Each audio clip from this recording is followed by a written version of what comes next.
What is up, family? What is the dealio? I was feeling called to share something that's been a strong part in my space lately, and that is Ayurveda.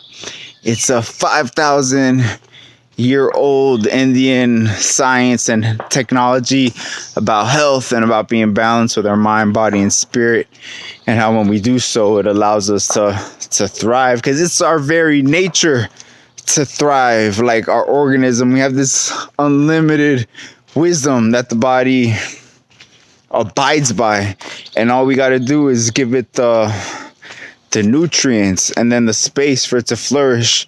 And that's what this science does. That's been my experience of it. I first came across, first, my intention for this communication that we're sharing right now, this space, is to give y'all a brief overview of what my experience has been and how much Ayurveda helped me, a brief overview of Ayurveda, and then get y'all to check it out, because it really is potentially life-changing, and it has been for me and a lot of other people. And that is not a hyperbole, like real deal. It's that powerful.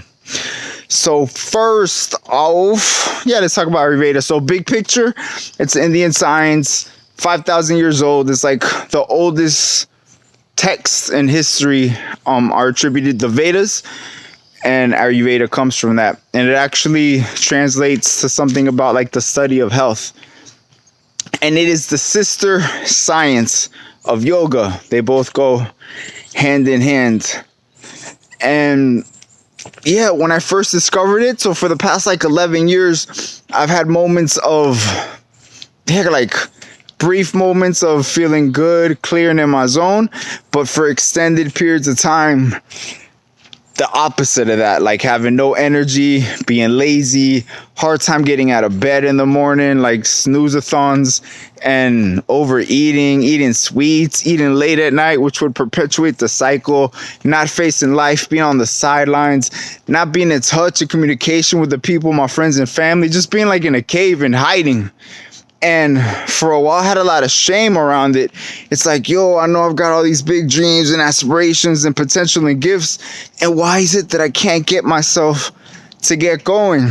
And so on the path of getting to the bottom of what that meant for me, I came across Ayurveda. And there's an Ayurvedic doctor that I remember having a couple sessions with, and he was one of the first kind of experiences of Ayurveda I had. And some of what I discovered was, so in Ayurveda, there's 3 doshas.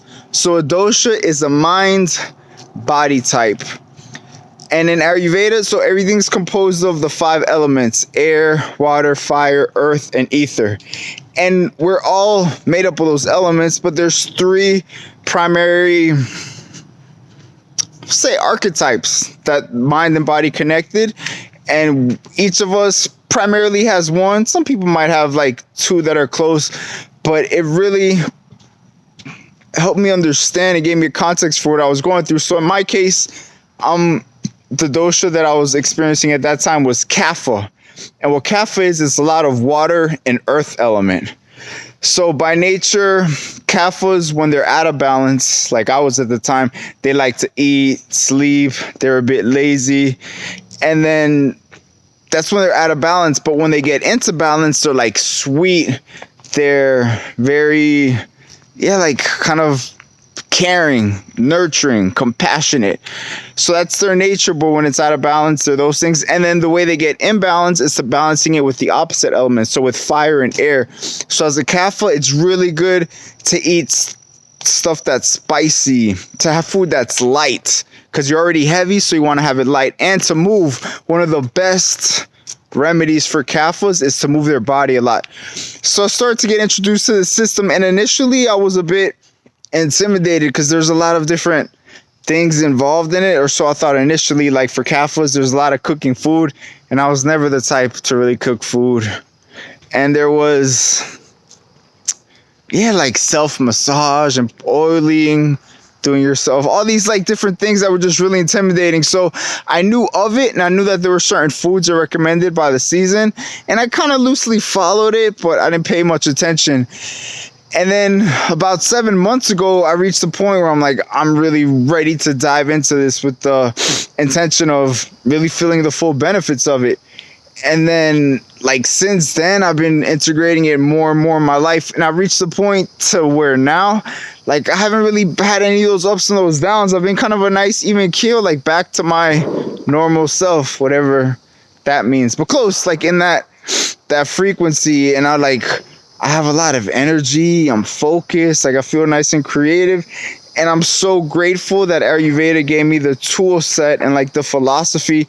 And one thing I've seen is that, especially for me, a lot of it had to do with self-love. I think I didn't love myself enough beforehand to really do the work that was required. Like, I saw it, like, it would just be too much work. Like, oh, I don't like cooking. I don't like having to do all that stuff, kind of get all these different groceries. I just want to do what's easy. And I think ingesting this philosophy and everything that it encompasses has really helped me start to, I guess, realize that as I'm doing all this work, it's a way of me, like, showing love to myself. It's a way of me evolving, like, spiritually, like, on my dharmic path, like, bringing my gifts into the world. So it's giving me a whole different perspective. And then now, like, I feel amazing, and it's all thanks to this. And I could see how big of an impact it is when I deviate. So for me, there's still times where I might be, like, late at night and I'm not that hungry, but I'll have a little snack, and, like, I'll feel that the next day. And sometimes I end up sleeping a couple more hours as a result. So, or I'll eat and I'm not really hungry, but then I get over full and then I just get lazy and lethargic. So I could still very much feel the consequences of deviating, and it causes me to deviate way less. So I would really encourage y'all to check it out for yourself. It's this ancient knowledge. There's this really valuable wisdom, and most people don't really know about it. First, I would say you could take a dosha quiz. And you could look up online Ayurvedic dosha quiz. There's one I really like by a Ayurvedic teacher, Jai Dev, which I'll put a link to it below. I really like it because it actually gives you the percentage of each dosha that you are. And that's helpful, and I haven't seen that before. And there's a book called Ayurvedic Idiot's Guide, kind of like the Idiot's Guide to Ayurveda. And the author, her last name is Ketabi, Ketabi. It's a top Ayurvedic book on Amazon. And it is awesome. That book has really opened up my perception. And also, like, Ayurvedic had such a strong impact on me that I'm actually writing an ebook right now that's meant to help people that are going through those really tough times, like I was not too long ago, and they don't really know where to turn, what to do, and then to be able to offer some of this wisdom and insights and some of the tips and tricks that I've picked up along the way of efficiently doing these practices and putting these principles. And I'm also going to create, like, a framework of support, because it's like, who here knows how to lose weight? And how many people are trying to lose weight? So one thing's knowing and one thing's actually doing it. So cool thing is that I'm going to incorporate, like, a support structure, like a plan, and then some, like, accountability or mastermind groups around it. So I'm really excited, and that will be coming out soon. So if you or someone you know could benefit from it, well, do your own research and check it out. And then I'll also keep y'all posted as to when that's coming out, and y'all can feel it out. So enjoyed sharing this space with y'all. Big hug, much love, peace.